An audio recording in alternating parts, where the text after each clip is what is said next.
Paris, spring of 1953, almost 10 years after liberation.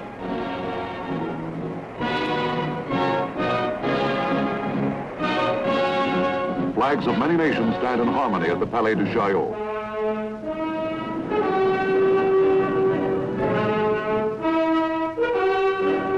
A general, chairman of the American Joint Chiefs of Staff, arrives to take part with other world leaders in a program of peace based on a union of Western strength, the North Atlantic Treaty Organization. Soft-spoken, honest in his opinion. To his intimates, he is known simply as Brad. To everyone, he is Bradley the soldier's general, the personification of a great army, a great nation.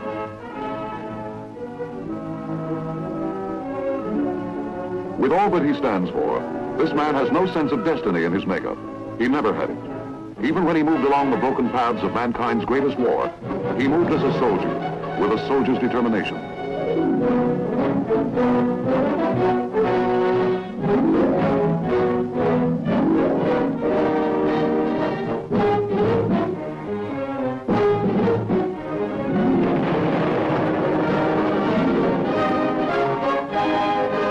Bradley the strategist, perhaps the greatest in modern warfare. Bradley, the man of quiet dignity, but he had a punch that packed a terrific wallop. He smashed ahead with a force of almost 1.25 million men. No American general ever had exercised direct field command over so many combat troops. The end of the Nazi road. Here we see him at Berchtesgaden, the mountain retreat of a tyrant who had felt destiny driven to rule the world.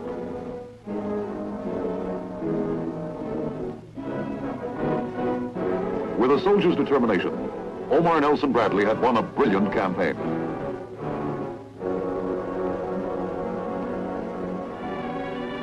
He had come a long way, this general, geographically and otherwise, from the heart of America, from a state that had known many famous Americans: Mark Twain, Champ Clark, George Graham Best, General Pershing, President Truman.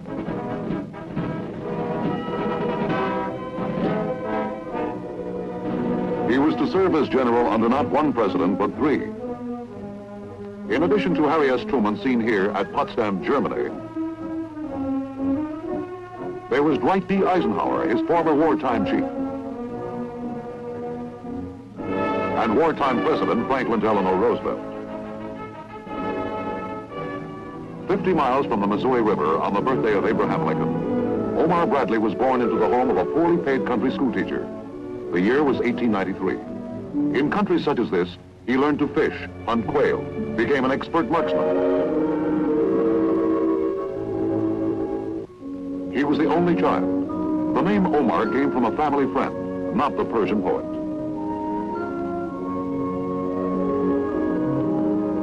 Bradley idolized his father, acquiring from him a way of life. To patch up the family budget, the elder Bradley did some farming. From such roots, the boy learned the meaning of patience, the patience that comes with fishing. Bradley was only 14 when his father died.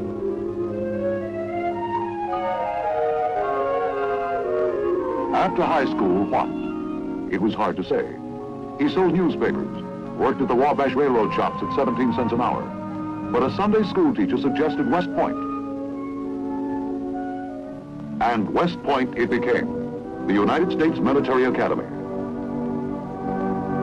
Here had studied Lee, Grant, Pershing.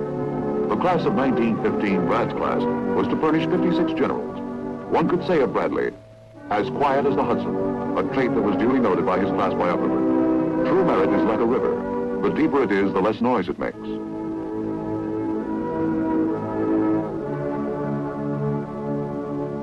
This was Bradley.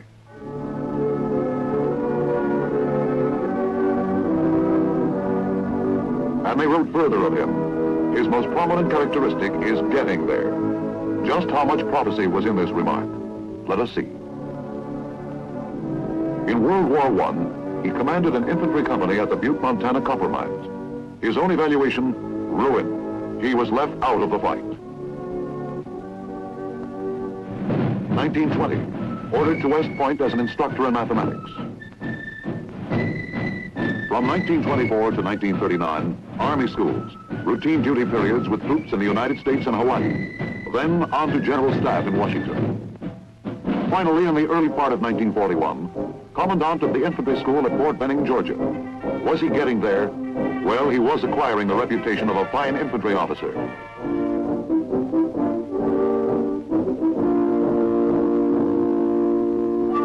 There wasn't a thing these men did that Bradley couldn't or wouldn't do, for he had great physical endurance.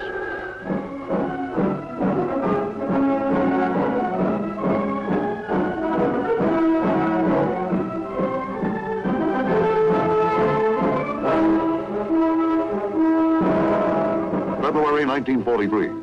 Bradley was in Florida training a division for duty overseas. World War II was in its second year for the United States, and Bradley was to be included in the fight. Word finally came to report to French North Africa.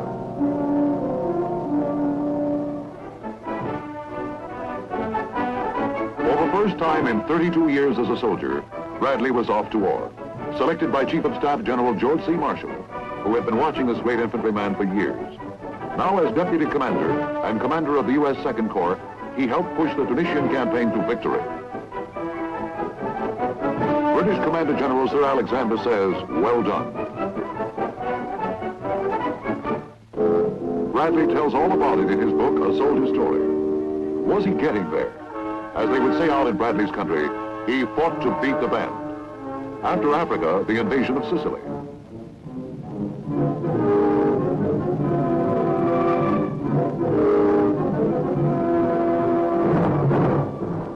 Bradley took Second Corps into Sicily under General George S. Patton's command. Plans for the Channel assault on France were well underway when General Marshall sent word to Eisenhower, "My choice has been Bradley." He meant for Bradley to lead the American forces for the great Normandy invasion, Operation Overlord.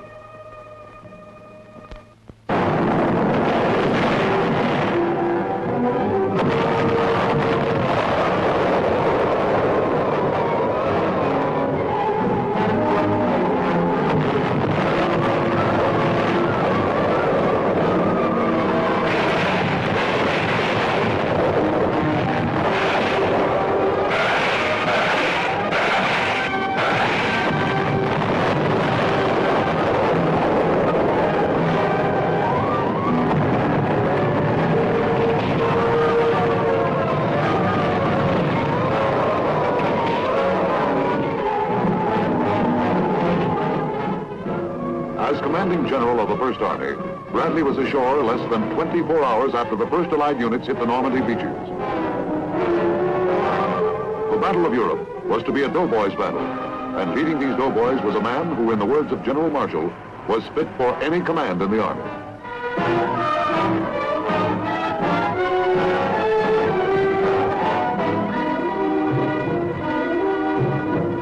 A week after D-Day, and we had linked the Allied forces together in a beachhead 42 miles wide. A prime objective, the port of Cherbourg.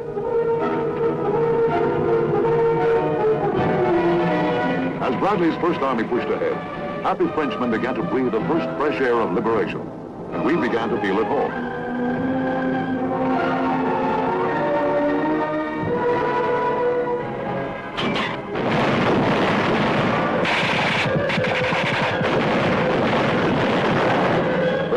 Nut to crack, those Nazis. At all costs, they meant to keep us from getting a harbor, a suitable port for our supplies.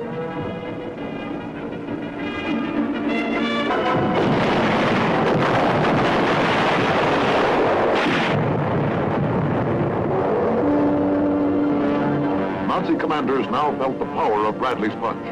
For once Bradley made up his mind, he moved swiftly, relentlessly. Was he getting there?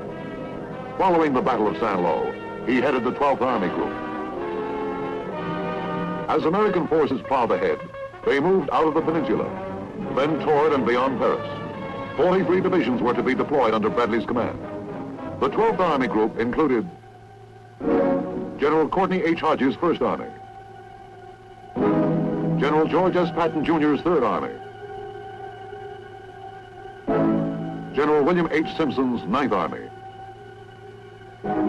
and General Leonard T. Giroux' 15th Army. No sit-back-at-headquarters type of general, Bradley inspected a battle in person, traveling in an ordinary jeep.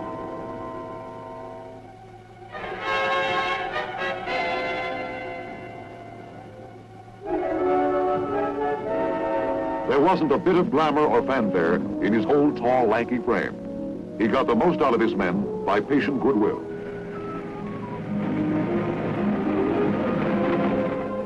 He knew every division commander by his first name. When an officer performed as he expected him to, he gave him a free hand. When he hesitated, he tried to help him. And when he failed, Bradley relieved him, and all respected him. Even Patton, Bradley's chief in French North Africa and Sicily. In fact, George S. Patton became one of his closest friends.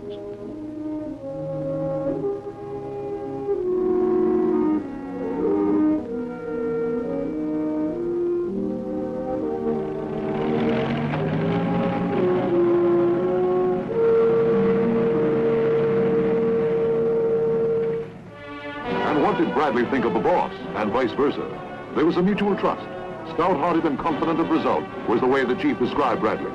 Many battles justified faith in Bradley, but one especially was the big breakout.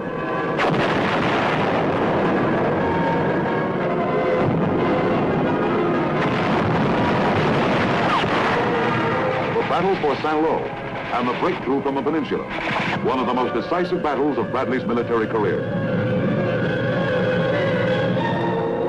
The breakthrough cracked the back of the Nazi Wehrmacht. Bradley had created it, planned it down to the last detail.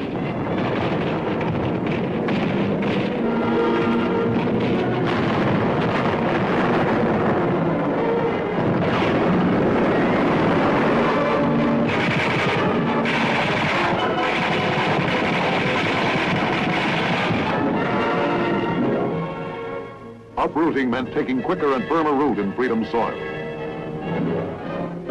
Out came our armies. The way was open, the way to Paris.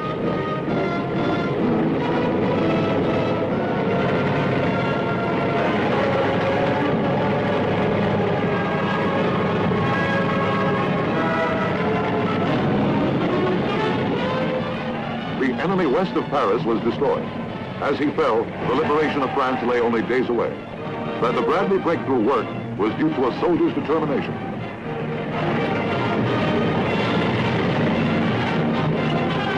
Our hopes now ran high for a quick end to the war in Europe.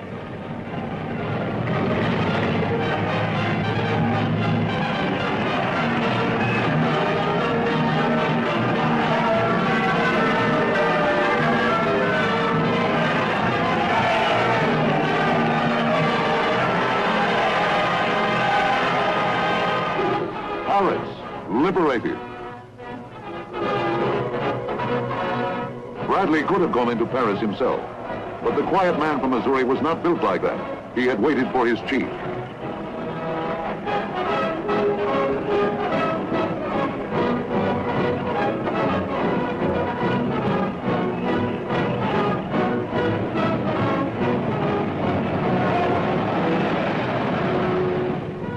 A liberated nation honored him. Bradley was to receive many decorations, as well as honorary degrees from universities. Someone has said of Bradley that he always behaves as though he were a civilian among men in uniform.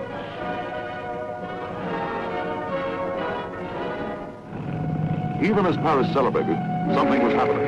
After the fastest blitz of modern war, we had to apply the brakes. Logistics, that age-old problem of supplying a mighty fighting force on the offensive, had run into difficulties. We had lost momentum.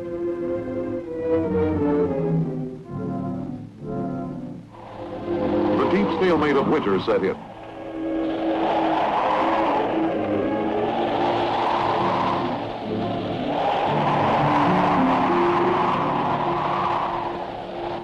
Then, quite suddenly, counterattack, the Battle of the Bulge, the greatest crisis in Bradley's military career. Dark moments, unpredictable moments. It was the enemy's dying thrust. We were thrown back.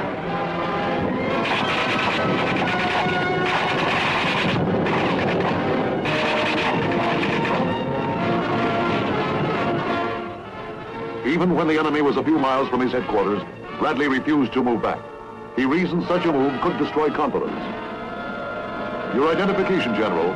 From stars down, solid proof was needed these trying days that you were not a Nazi disguised as an American.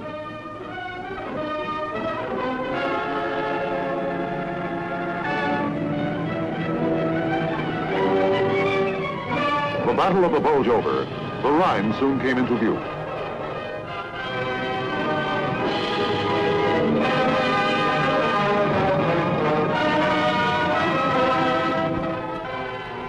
There wasn't much more to it after this. Operation Overlord, which had swept a relatively unknown general into great prominence, had blasted asunder the myth of Nazi invulnerability.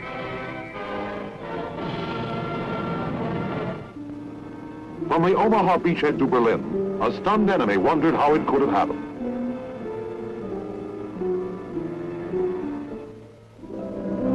Farm boy to 4 stars. Was he getting there?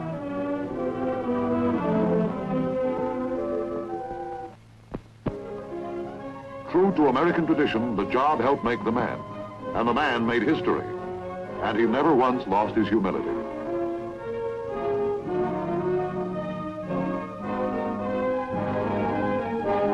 Was there room for a 5th star?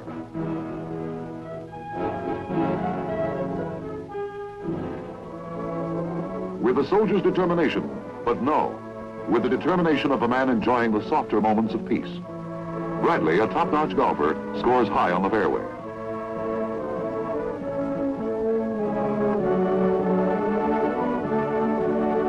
But a hop, skip, and a jump from the fairway was busy Washington.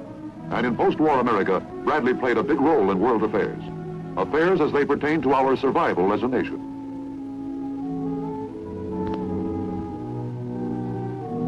We see him here in the fall of 1948 as Army Chief of Staff. Prior to becoming the Army's chief, he had spent 2 years as Veterans Administrator. With him are Air Chief Hoyt Vandenberg and Navy Chief Louis E. Denville. In Bradley's characteristic way, he considered his job another opportunity to serve his country, and America needed him. For a new type of world jitters had set in, the Cold War, modeled by the Kremlin. For example, the great airlift of 1948 and 1949. Starved the people of West Berlin came orders from Moscow. So the Red Army imposed a blockade on all overland transport between Berlin and the West. All trade stopped. Industrial paralysis threatened West Berlin. But not for long. The air was still free, and from the free nations poured fabulous supplies for the people of West Berlin.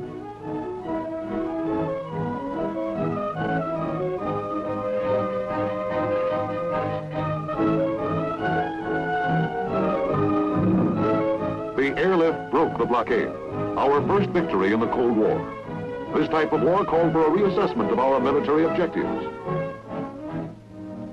And that's where Bradley fit into the picture. He became a globetrotter, a sort of soldier diplomat. Here we see him arriving in Germany. His mission, to discuss plans for collective security with member nations of the North Atlantic Alliance. This was to be insurance against aggression by Soviet Russia.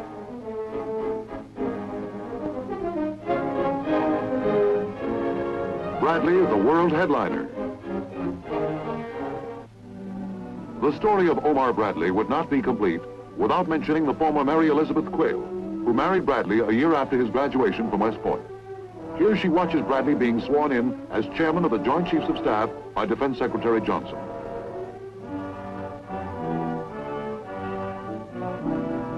With great pride, Mrs. Bradley will tell you that Omar is a considerate husband and father.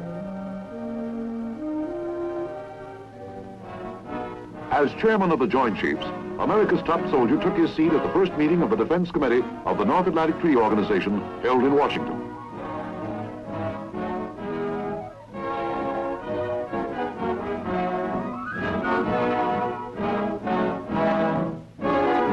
To resist aggression, that was the keynote.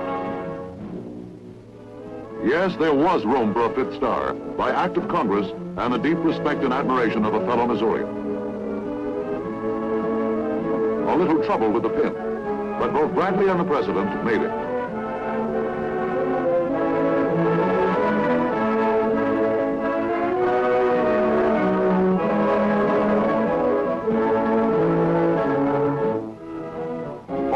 married to frequent visitor at the White House. This is early in 1951 at a Security Council meeting. He sits beside the man who, along with his father, signalized his ideals in life, General Marshall, at this time Secretary of Defense. And again at the White House, with ministers of defense and military advisors of the North Atlantic Treaty Organization.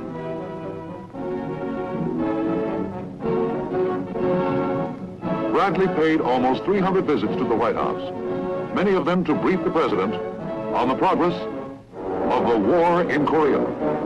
Again, he visited war rooms, this time under the banner of the United Nations. As a global military strategist, Bradley believed that we should not press our military advantage too far in this one area of communist aggression. The fighting raged from June 1950 to July 1953.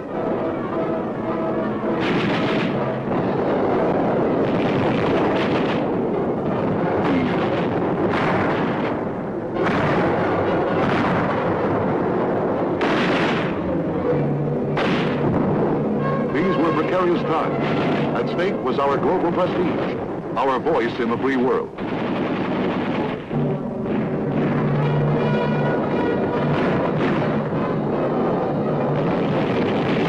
This war by satellite, was a new type of Soviet aggression, where the Kremlin directed a conflict in the front yard of Korean homes.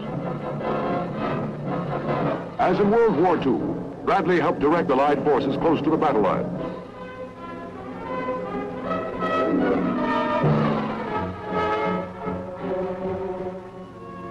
And so it came to pass, from the year 1915, a West Point classmate of Bradley's, Ike by name, went places too, becoming President of the United States.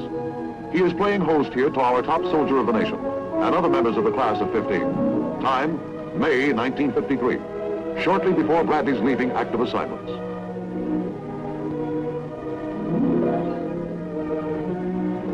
It seemed fitting at this time to name an American town after Bradley.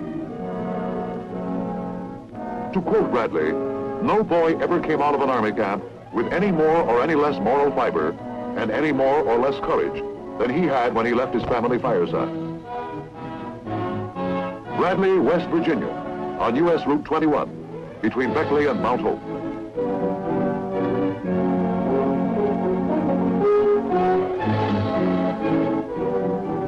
Did he get there? Well, seems like there's more to do. Mission: to help in military reorganization.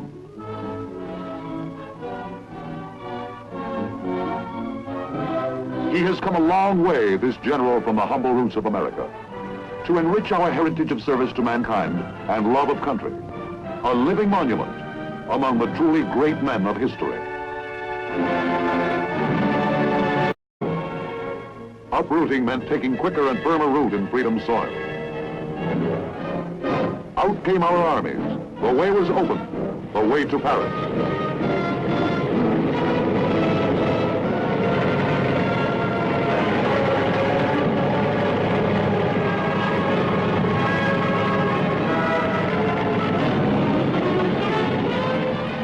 The enemy west of Paris was destroyed.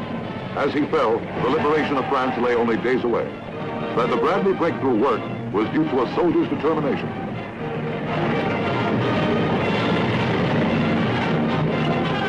Our hopes now ran high for a quick end to the war in Europe.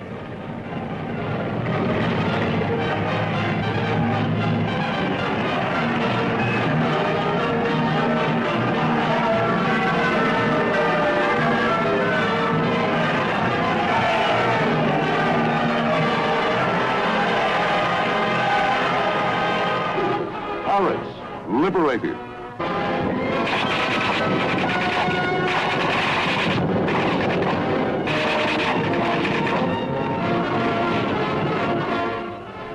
Even when the enemy was a few miles from his headquarters, Bradley refused to move back. He reasoned such a move could destroy confidence. Your identification, General. From stars down, solid proof was needed these trying days that you were not a Nazi disguised as an American.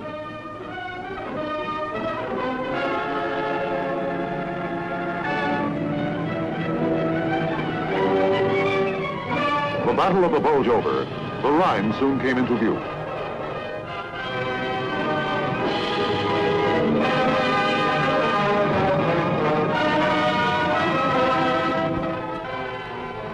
wasn't much more to it after this. Operation Overlord, which had swept a relatively unknown general into great prominence, had blasted asunder the myth of Nazi invulnerability.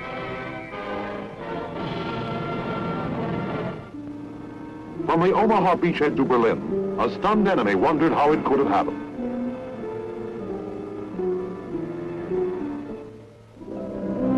Farm boy to 4 stars. Was he getting there?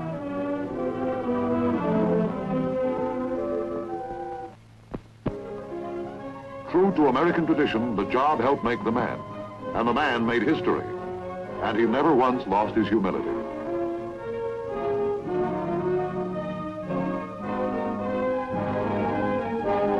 Was there room for a 5th star?